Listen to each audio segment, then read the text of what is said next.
The communication array on Station Gamma 7 had been quiet for 3 standard days when the signal came through. Lieutenant Sarah Chen was finishing her night shift, sipping synthetic coffee that tasted like burnt metal, when every screen in the monitoring bay lit up like a festival. "What the hell?" she muttered, setting down her cup with shaking hands. The signal was unlike anything in the database. It pulsed with desperate urgency, cycling through multiple frequencies as if the sender was trying every possible channel. Sarah's training kicked in as she began running the standard protocols for unknown transmissions. First, she checked for human origin codes. Nothing. The signal structure was completely alien, using mathematical patterns that made her head hurt just looking at them. But there was something else. Something that made her stomach drop. Universal distress markers. Every spacefaring civilization, no matter how different, had agreed on certain basic symbols. The signal was absolutely screaming with them. Someone, somewhere, was dying. Sarah's fingers flew over the control panel as she routed the signal to the translation computers. The AI systems began their work, comparing patterns against known alien languages. She had worked on this station for 5 years, monitoring deep space for any signs of intelligent life. This was the first time the computers had found anything more complex than stellar background noise. The initial translation was rough, fragments of meaning scattered through static, but what came through made Sarah's blood run cold. Help, dying, they come again, fleet destroyed. Children hidden in the deep places. No hope left. She grabbed her communicator and called Captain Rodriguez. "Sir, we have a situation. You need to see this right now." 20 minutes later, the station's entire senior staff crowded into the communication bay. Captain Rodriguez stood behind Sarah's chair, reading the translation as it updated in real time. "How far away is this signal coming from?" he asked. "Based on signal strength and degradation patterns, I estimate about 47 light years, sir. The Kepler 442 system." Commander Walsh, the station's science officer, leaned forward. "That system has 3 planets in the habitable zone. Our long-range scans detected signs of advanced civilization there about 20 years ago." The translation computer chimed, indicating a new section had been decoded. The words that appeared made everyone in the room fall silent. "The Devourers have returned. Our worlds burn. Our fleets are broken. If anyone receives this message, do not come. Do not investigate. Run. Hide. The Devourers consume everything. They eat worlds like fruit. Save yourselves." "Jesus," whispered Lieutenant Morrison from the tactical station. Captain Rodriguez straightened up. "Get me a direct line to Earth Command. Priority Alpha." "Sir," Sarah said quietly, "there's more. The signal is getting weaker, and the translation AI is picking up what sounds like multiple voices now. Different species all sending the same message." As if to prove her point, the speakers crackled to life with new voices. The universal translator worked frantically to decode them. "Our sun grows cold. The machines strip it away piece by piece. The children cry in the darkness. We cannot feed them anymore. 17 worlds, 17 beautiful worlds, all gone, all eaten."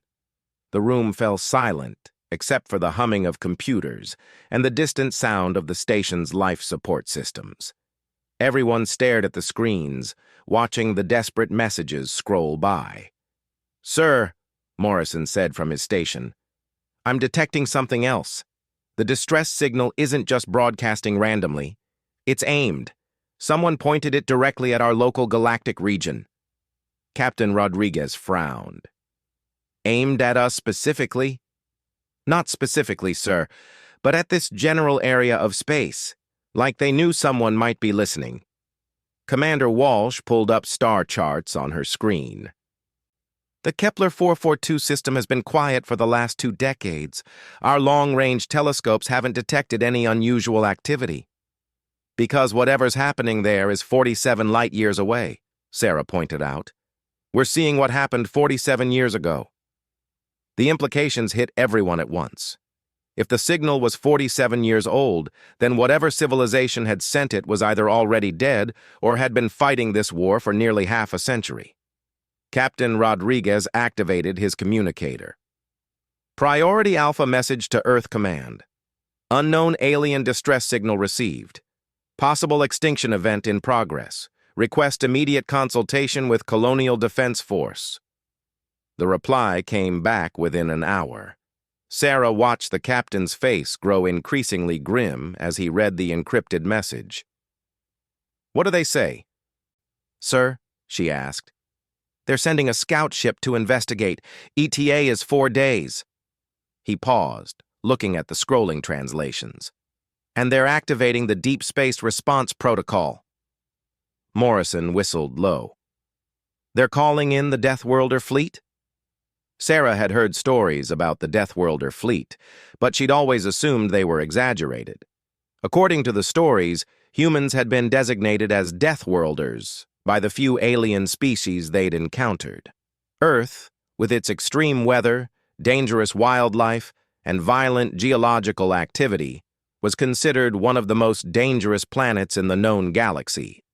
Other species treated humans with a mixture of fear and respect, calling them the species from the nightmare world. The Deathworlder fleet was supposedly humanity's answer to that reputation. Ships designed by people who had survived everything Earth could throw at them, crews who considered danger a daily routine. "How many ships are in the fleet?" Sarah asked. "That's classified," Captain Rodriguez replied. "But I can tell you this much. Every major colony world has contributed ships and crews, and the fleet has been preparing for something like this for 20 years. As the hours passed, more fragments of the alien transmission were decoded. The picture they painted grew increasingly horrible. The beings called Devourers apparently consumed entire solar systems, stripping planets down to their cores and moving on to the next system like a swarm of cosmic locusts.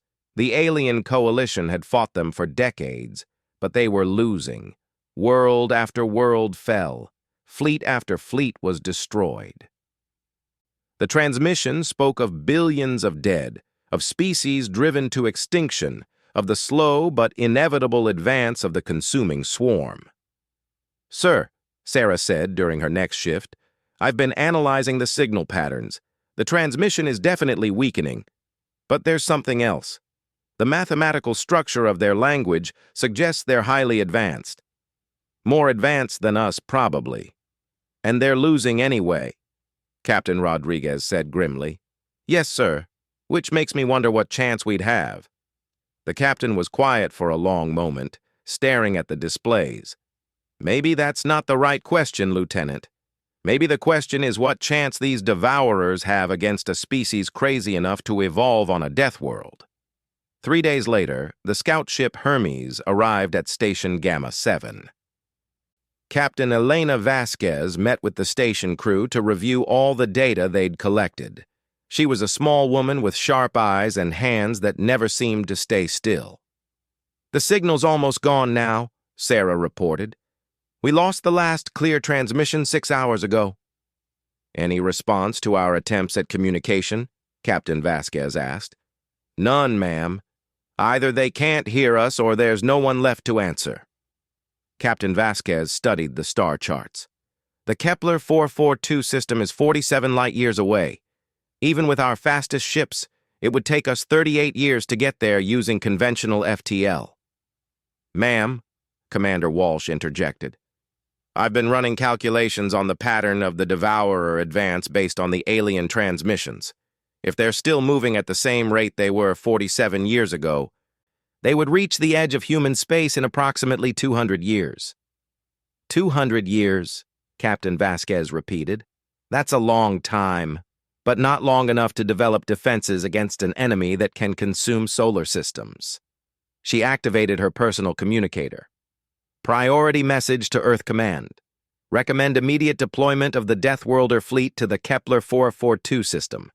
The enemy of our enemy might be our friend, and we need all the friends we can get. The response came back within hours.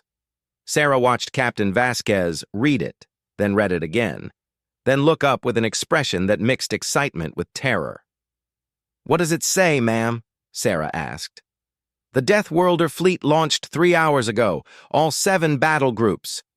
They're taking the new experimental FTL drives that can make the trip in 18 months instead of 38 years. Morrison looked up from his station. "7 battle groups? How big is this fleet?" Captain Vasquez smiled, but it wasn't a happy expression. "Big enough to remind the galaxy why you don't mess with Deathworlders." As Station Gamma 7 returned to its normal routine of monitoring empty space, Sarah found herself staring at the Kepler 442 system through the long-range telescopes. Somewhere out there, an ancient war was ending.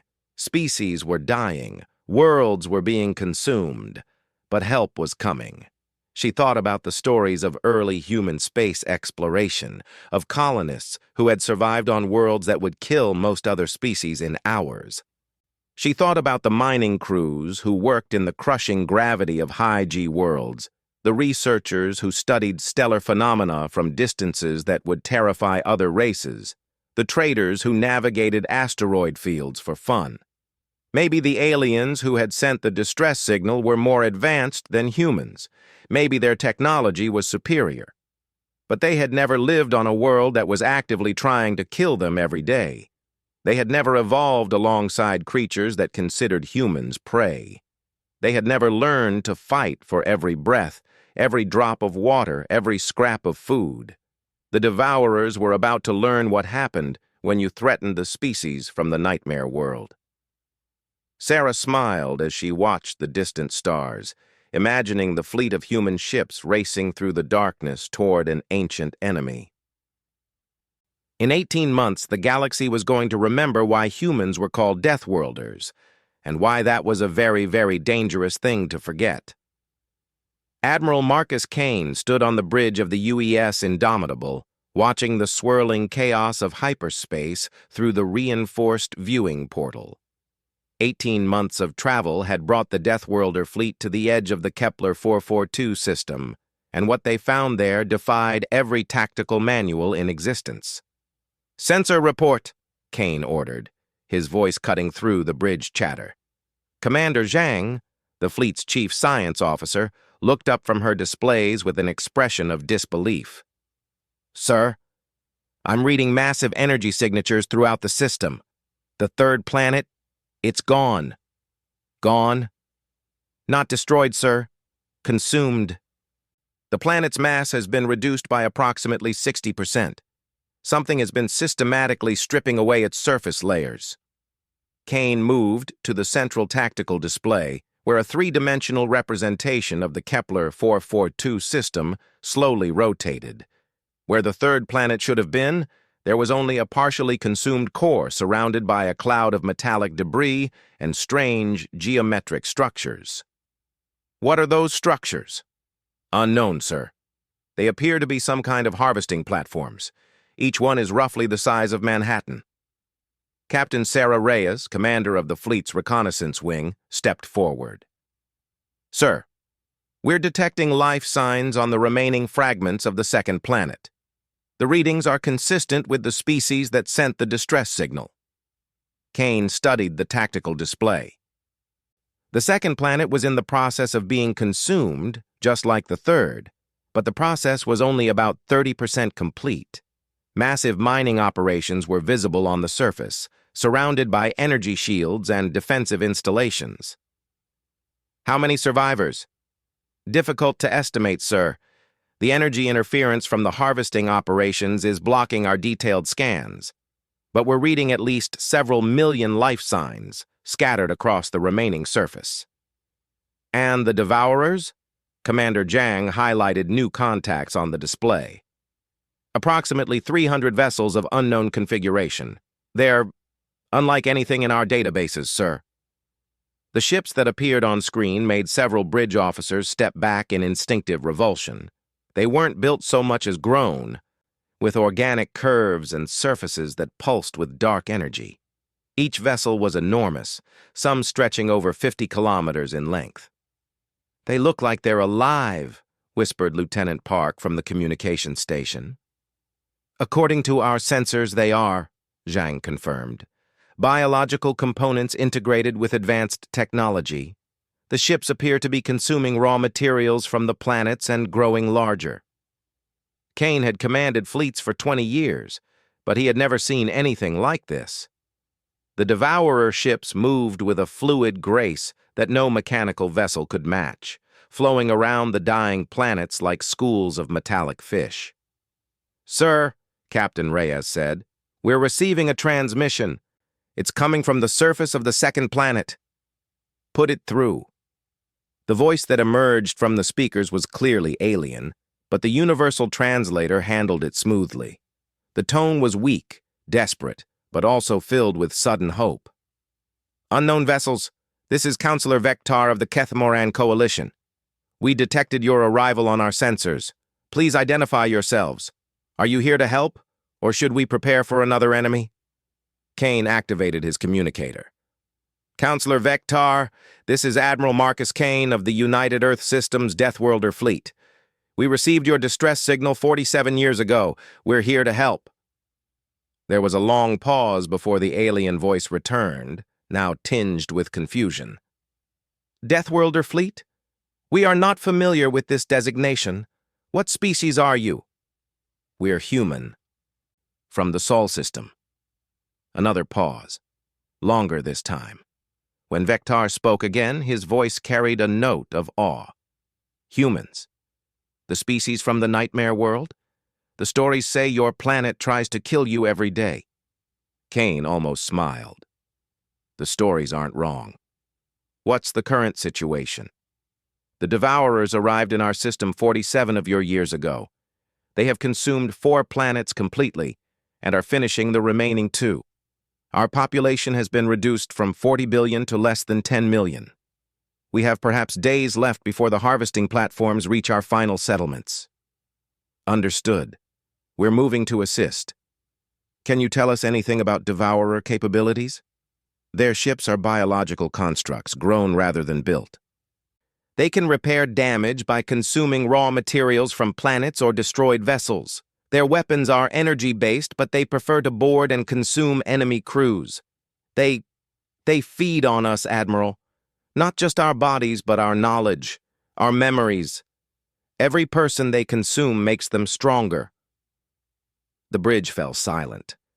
Kane felt a cold anger building in his chest. The Devourers weren't just conquering these worlds. They were slowly eating an entire civilization. "Counselor, we're going to need you to evacuate any remaining population to hardened shelters. We're about to remind the galaxy why humans are called Deathworlders." Kane turned to his fleet command staff. "Signal all battle groups. Formation Alpha 7. We're going in hard and fast." "Sir," Commander Zhang said, "our tactical computers are estimating the Devourer ships significantly outmass our fleet. Each of their largest vessels has roughly the same mass as 3 of our dreadnoughts." "Size isn't everything, Commander. Captain Reyes, I want your reconnaissance wing to perform high-speed attack runs on their harvesting platforms, disrupt their operations, and draw them away from the planet. Captain Liu, take the 2nd battle group and hit their flank. Make them think that's our main assault." "What about the main attack, sir?" asked Captain Harrison of the 3rd battle group. Kane's smile was predatory. "The main attack is going to be very simple. We're going to do something no sane species would attempt. We're going to ram them." The bridge crew exchanged glances. Ramming attacks were considered suicide tactics by most spacefaring civilizations. Ships were too valuable, crews too precious, and the chances of survival too low. But humans had learned to fight on a world where every predator was stronger, faster, and better adapted to killing than they were. They had learned that sometimes the only way to win was to do something so insane that the enemy couldn't believe you were actually doing it. "Sir," Lieutenant Park said, "I'm receiving multiple communications from the Devourer fleet. The Universal Translator is working on them now. Let's hear what they have to say." The voice that emerged from the speakers was unlike anything Kane had ever heard. It was layered, as if multiple beings were speaking in perfect unison, But underneath the words was something else. A hunger that seemed to echo through the communications equipment itself. Unknown vessels. You have entered a consumption zone. Withdraw immediately or be processed for biomass and knowledge extraction. Kane stepped forward. This is Admiral Kane of the human Deathworlder fleet. The only thing being processed today is your surrender. The response was immediate and filled with what could only be described as amused contempt. Humans? We have consumed the knowledge of 17 species across 47 worlds. We know of your kind. A young species from a hostile world. You have no understanding of what you face. Then let me educate you, Kane replied. Captain Reyes, begin your attack run. The reconnaissance wing, consisting of 40 fast attack ships, streaked toward the harvesting platforms at maximum velocity. The human ships were small compared to the massive Devourer constructs, but they moved with a precision and aggression that caught the aliens off guard. Instead of the energy weapons the Devourers expected, the human ships opened fire with kinetic weapons. Solid metal projectiles accelerated to significant fractions of light speed. The Devourer ships could absorb and redirect most forms of energy, but raw kinetic force was harder to defend against. The first harvesting platform exploded in a brilliant flash as a tungsten rod punched through its biological hull at 30% light speed. The explosion sent shockwaves through the Devourer formation. "Impossible!" came the layered voice over the communications channel.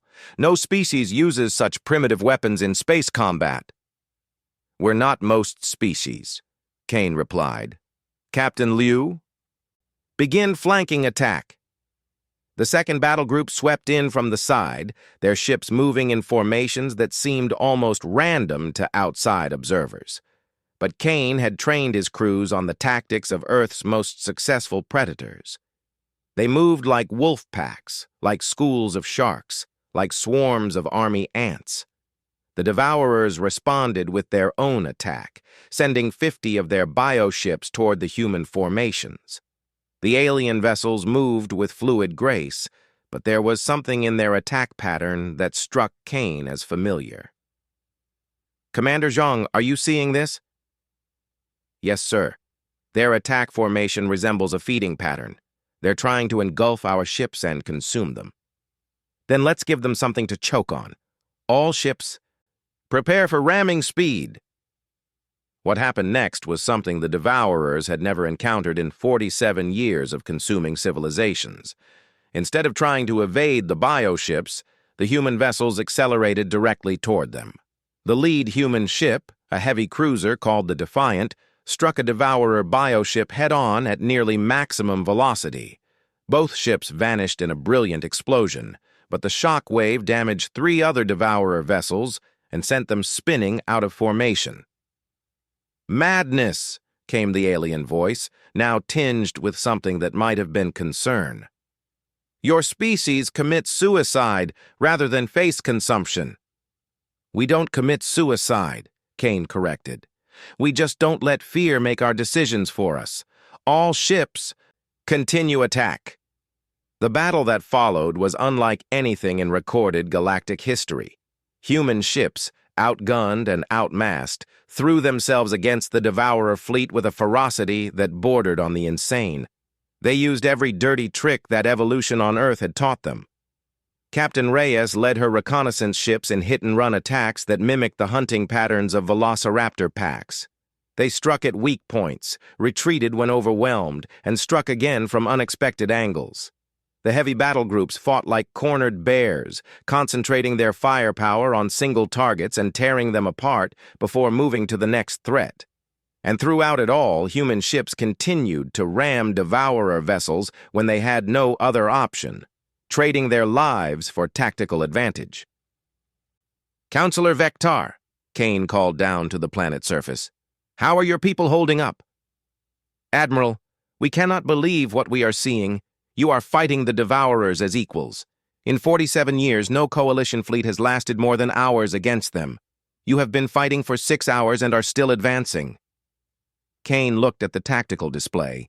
The human fleet had lost 30 ships, but they had destroyed or disabled over 100 Devourer vessels. More importantly, they had disrupted the harvesting operations completely. Counselor, we're going to need detailed information about Devourer ship construction. We think we've found a weakness, but we need to understand their biology better. What weakness? Kane smiled grimly as he watched another human ship ram a bioship twice its size. They're predators. But they evolved on worlds where they were the apex species. They've never learned to fight something that refuses to act like prey. The Devourer fleet was beginning to show signs of confusion. Their bioships, designed to consume and overwhelm through superior numbers and size, were struggling against an enemy that fought with suicidal determination and unpredictable tactics. "Sir," Commander Zhang reported, "I'm detecting energy fluctuations in the remaining Devourer ships. It looks like they're preparing to retreat." The layered voice returned to the communications channel, but now it carried a note of something the Devourers had rarely experienced: uncertainty. "Humans, you fight without logic, without self-preservation. This is not how space warfare is conducted." "No," Kane agreed. "This is how Earth warfare is conducted. And you just made the mistake of bringing an interstellar war to a Deathworld species." As the Devourer fleet began to withdraw toward the edge of the system, Kane realized that this was just the beginning. The aliens had consumed 17 worlds and learned the knowledge of dozens of species, but they had never encountered anything like humanity. The real war was about to begin. 3 days after the Devourer retreat, Admiral Kane stood in the makeshift command center on what remained of the second planet of the Kepler 442 system. The structure had been built inside a natural cavern system, protected by energy shields and surrounded by the defensive positions of both human and alien forces. Counselor Vector approached the central planning table, his tall, insectoid form moving with the careful grace of someone who had learned to conserve energy during long sieges. His species, the Kethmaran, resembled a cross between a mantis and a spider, with 4 arms and large, multifaceted eyes that reflected the light from the holographic displays. "Admiral Kane," Vector said, his translated voice carrying exhaustion and wonder in equal measure. "The evacuation of our remaining population centers is complete. 8,300,000 survivors now occupy the deep shelters. It is more than we dared hope for 3 days ago." Kane nodded, studying the system-wide tactical display. The Devourer fleet had retreated to the outer system, but they hadn't left entirely. Intelligence reports suggested they were regrouping and possibly calling for reinforcements. "Counselor, I need to understand something. You said the Devourers have consumed 17 worlds. Were all of those Coalition worlds?" "No, Admiral. The Coalition was formed only after the Devourers had already consumed 8 worlds belonging to different species. We united in desperation, sharing our knowledge and resources to fight them." Vector's voice carried deep sadness. "It was not enough. World after world fell. Species after species was consumed." Commander Zhang looked up from her analysis station. "Sir, I've been studying the Devourer bioship remains. The technology is unlike anything we've encountered, but there are patterns. Each ship contains biological material from multiple species. The Devourers literally absorb and integrate the knowledge and biology of every civilization they consume, making them stronger with each conquest," Kane said grimly. "Exactly. But there's something else. The bioships show signs of recent integration. Admiral, I think they've consumed other species since they arrived in this system." Vector's insectoid features somehow managed to convey horror. "The Zephyrians. They were our closest allies from the neighboring system. We lost contact with them 6 months ago." Kane felt a cold anger settle in his chest. The Devourers weren't just conquering and consuming. They were using each victory to become stronger for the next battle. It was a perfect strategy for galactic conquest, except for one problem. They had never encountered a species that refused to be prey. "Sir," Captain Reyes reported from her position at the communications array, "we're receiving multiple transmissions from outside the system. It looks like word of our battle has spread. Put them through." The first voice was clearly alien, speaking in rapid, excited tones. "Human fleet, this is the Altarian Republic. We have heard of your victory over the Devourers. Our worlds lie in their projected path of advance. Can you assist us?" The second transmission followed immediately. "Deathworlder fleet, this is the Centauri Trade Alliance. We offer full industrial support in exchange for protection from the Devourer threat." More voices followed, dozens of them, representing species and civilizations across this entire sector of the galaxy. The news of humanity's successful engagement with the Devourers had traveled faster than the speed of light through the quantum communication networks that connected advanced civilizations. Kane looked at Vector. "How many species are we talking about? In this sector, perhaps 300 civilizations, maybe 50 billion sentient beings across thousands of worlds. All threatened by the Devourers?" "Yes, Admiral. The Devourer swarm has been advancing through the galaxy for centuries. We were simply the most recent target.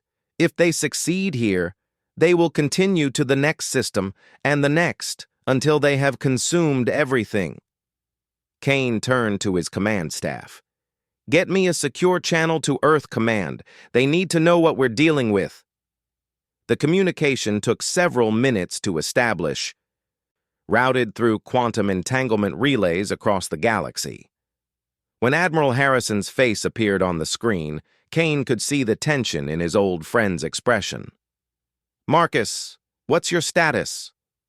"We've successfully disrupted Devourer operations in the Kepler 442 system and evacuated the surviving alien population.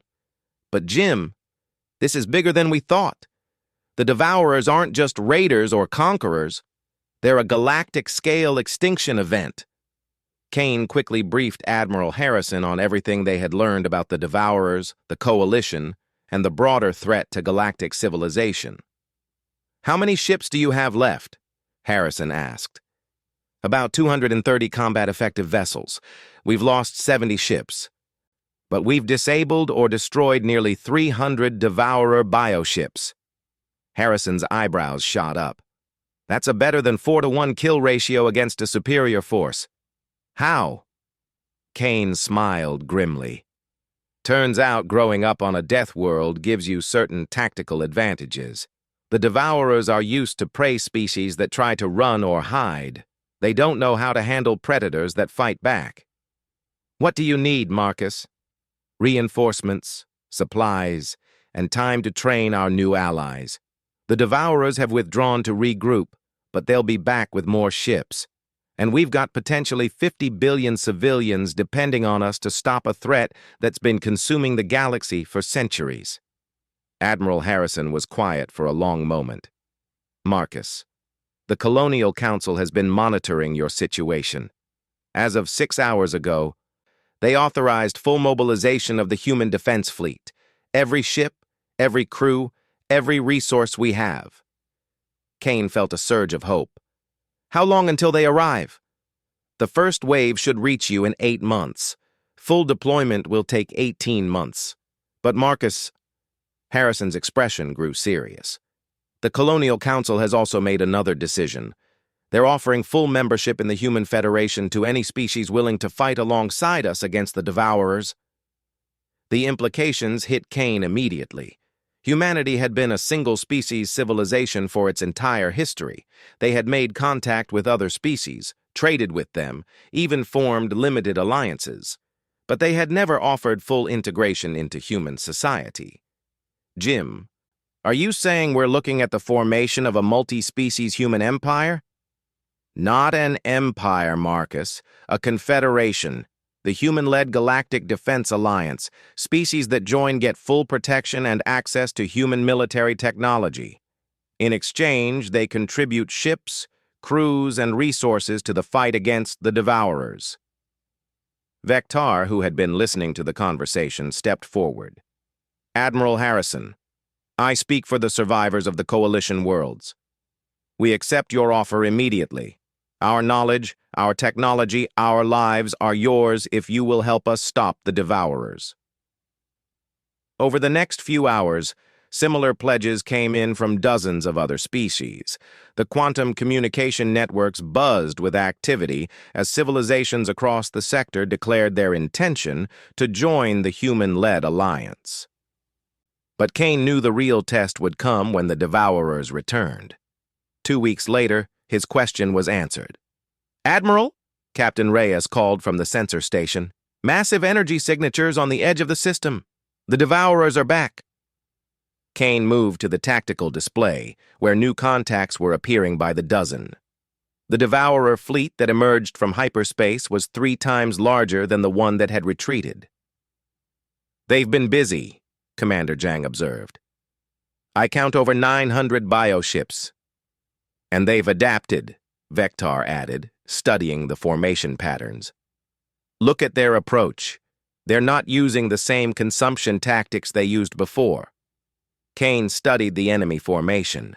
The Devourers were approaching in a tight defensive formation, with their largest ships in the center and smaller, faster vessels on the flanks. It was a classic military formation, not the feeding pattern they had used before. They learned, Kane realized. They consumed the knowledge of every species they've defeated, and now they're using real military tactics instead of predator instincts. The layered voice of the Devourer Collective echoed across the communication channels. Human Admiral Kane, we have consumed the knowledge of the Zephyrian military archives. We understand now how to fight a species that does not fear death. You will find us much more challenging this time. Kane activated his fleet-wide communications. All ships, all Allied forces. This is Admiral Kane. The Devourers think they've learned how to fight us. They think consuming the knowledge of other military forces makes them our equal. They're wrong. He paused, looking around at the mixed human and alien crews working side by side in the command center. They've learned how to fight soldiers and warriors and military commanders, but they've never learned how to fight humans. They don't understand that we don't just fight to win. We fight to protect what we love. Every ship in our fleet, every crew member, every ally standing with us today represents something the Devourers will never understand. The willingness to die for something greater than ourselves. Kane turned to the tactical display as the Devourer fleet entered attack range. All ships advance. Show them what happens when Deathworlders go to war. The battle that followed raged for 18 hours and became known throughout the galaxy as the Kepler Crucible.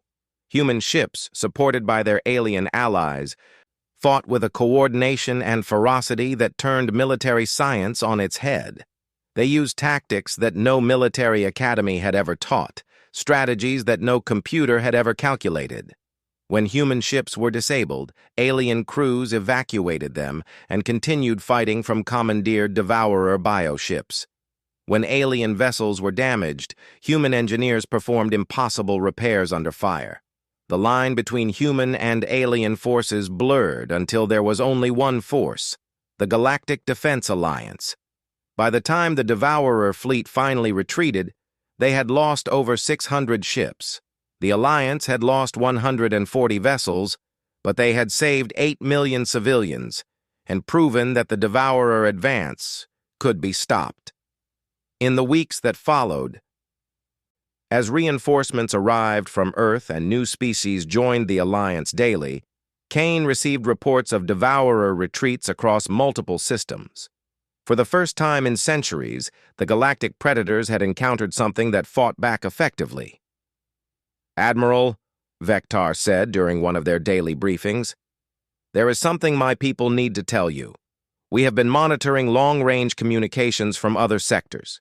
The Devourers are not just retreating from our region, they are withdrawing across multiple fronts, consolidating their forces.